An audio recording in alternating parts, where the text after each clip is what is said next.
My Lord, you are truly the one who raises our bodies. You are the Savior of our souls and the preserver of our lives.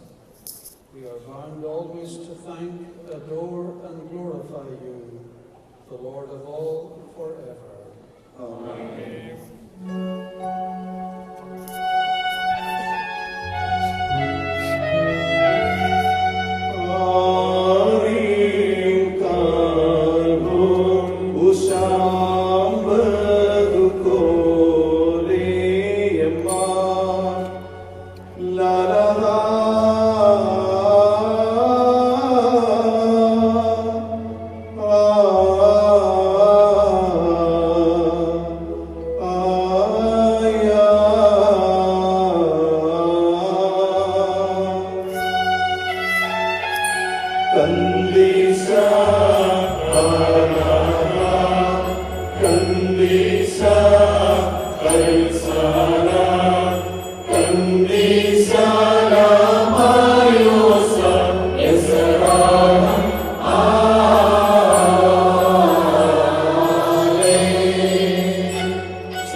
Please be seated for the reading.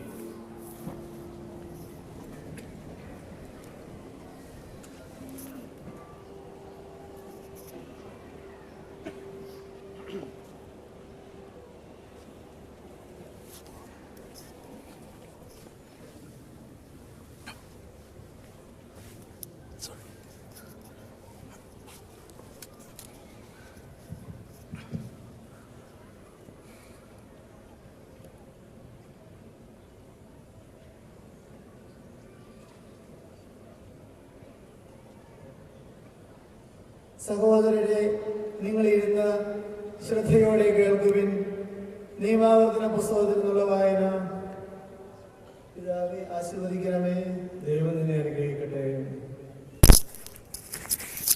നിങ്ങളുടെ ദൈവമായ കർത്താവിനെ എന്നും സ്നേഹിക്കുകയും അവിടുത്തെ അനുശാസനങ്ങളും ചട്ടങ്ങളും നിയമങ്ങളും കൽപ്പനകളും അനുസരിക്കുകയും ചെയ്യുവിൻ. ഇന്ന് നിങ്ങൾ ഓർക്കുവിൻ, ഇവയൊന്നും കാണുകയോ അറിയുകയോ ചെയ്തിട്ടില്ലാത്ത നിങ്ങളുടെ മക്കളോടല്ലല്ലോ ഞാൻ സംസാരിക്കുന്നത്. നിങ്ങളുടെ ദൈവമായ കർത്താവിന്റെ ശിക്ഷണ നടപടികൾ, അവിടുത്തെ മഹത്വം, ശക്തമായ കരം നീട്ടി ഈജിപ്തിൽ വെച്ച് അവിടുത്തെ രാജാവായ ഫറവോയ്ക്കും അവന്റെ രാജ്യത്തിനുമെതിരായി അവിടുന്ന് പ്രവർത്തിച്ച അടയാളങ്ങളും അത്ഭുതങ്ങളും, ഈജിപ്തുകാരുടെ സൈന്യത്തോടും അവരുടെ കുതിരകളോടും രഥങ്ങളോടും പ്രവർത്തിച്ചത്, അവർ നിങ്ങളെ പിന്തുടർന്നപ്പോൾ ചെങ്കടലിലെ വെള്ളം കൊണ്ടവരെ മൂടിയത്, ഈ ദിവസം വരെ കർത്താവ് അവരെ നശിപ്പിച്ചത്, നിങ്ങളെവിടെ എത്തുന്നത് വരെ മരുഭൂമിയിൽ വെച്ച് അവിടുന്ന് നിങ്ങൾക്ക് വേണ്ടി ചെയ്തിട്ടുള്ളവ, റൂബന്റെ മകൻ ഏലിയാവിന്റെ മക്കളായ ദാത്താനോടും അബീറാമിനോടും അവിടുന്ന് ചെയ്തവ, ഇസ്രായേലിന്റെ മധ്യേ വെച്ച്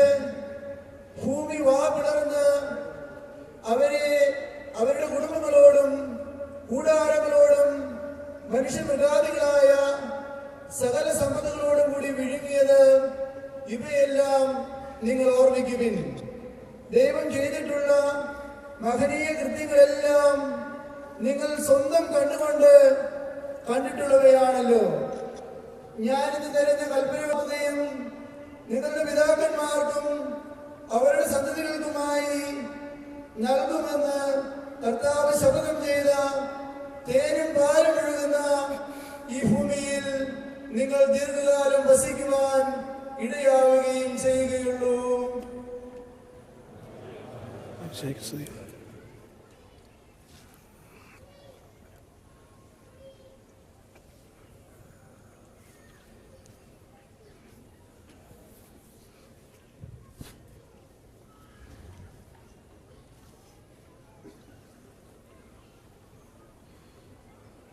സഹോദരരെ, ശ്രദ്ധയോടെ ശ്രവിക്കുകയും യെശയ്യാ പ്രവാചകന്റെ പുസ്തകത്തിൽ നിന്നുള്ള വായന 40-ാം അധ്യായം 12 മുതൽ 17 വരെയുള്ള വാക്യങ്ങൾ ആശീർവദിക്കണമേ.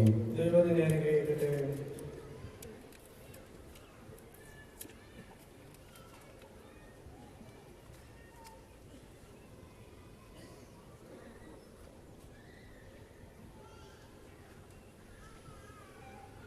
നിങ്ങളുടെ ദൈവം അരുളി ചെയ്യുന്നു, ആശ്വസിപ്പിക്കുവിൻ, എന്റെ ജനത്തെ സമാശ്വസിപ്പിക്കുവിൻ. ജെറുസലേമിനോട് സൗമ്യമായി സംസാരിക്കുകയും അവളോട് പ്രഘോഷിക്കുകയും ചെയ്യുവിൻ. അവളുടെ അടിമത്തം അവസാനിച്ചു, തിന്മകൾ ക്ഷമിച്ചിരിക്കുന്നു. എല്ലാ പാവങ്ങൾക്കും കർത്താവിൽ നിന്ന് ഇരട്ടി ശിക്ഷയും ലഭിച്ചിരിക്കുന്നു. ഒരു സ്വരം ഉയരുന്നു, മരുഭൂമിയിൽ കർത്താവിന് വഴിയൊരുക്കുവിൻ. വിജനപ്രദേശത്ത് നമ്മുടെ ദൈവത്തിന് വിശാല വീതി ഒരുക്കുവിൻ. താഴ്വരകൾ നികത്തപ്പെടും, മലകളും കുന്നുകളും താഴ്ത്തപ്പെടും. കുന്നും കുഴിയുമായ സ്ഥലങ്ങൾ നിരപ്പാകും, ദുർഘട പ്രദേശങ്ങൾ സമതലമാകും. കർത്താവിന്റെ മഹത്വം വെളിപ്പെടും. മർത്യരെല്ലാവരും ഒരുമിച്ച് അത് ദർശിക്കും. കർത്താവാണ് ഇത് അരുളി ചെയ്യുന്നത്. വീണ്ടും സ്വരമുയർന്നു, ഉദ്ഘോഷിക്കുക, ഞാൻ ആരാഞ്ഞു, ഞാൻ എന്തുദ്ഘോഷിക്കണം? ജഡം തൃണം മാത്രം, അതിന്റെ സൗന്ദര്യം വയലിലെ പുഷ്പം പോലെ ക്ഷണികവും. കർത്താവിന്റെ ശ്വാസമേൽക്കുമ്പോൾ പുല്ല് കരിയുകയും പുഷ്പം വാടിപ്പോകുകയും ചെയ്യും. മനുഷ്യൻ പുല്ല് മാത്രം, പുല്ല് കരിയുന്നു, പുഷ്പം വാടുന്നു. നമ്മുടെ ദൈവത്തിന്റെ വചനമാകട്ടെ എന്നേക്കും നിലനിൽക്കും. സത്വാർത്ഥയുമായി വരുന്ന സിയോനെ, ഉയർന്ന മലയിൽ കയറി ശക്തിയോടെ സ്വരമുയർത്തി പറയുക. സത്വാർത്ഥയുമായി വരുന്ന ജെറുസലേം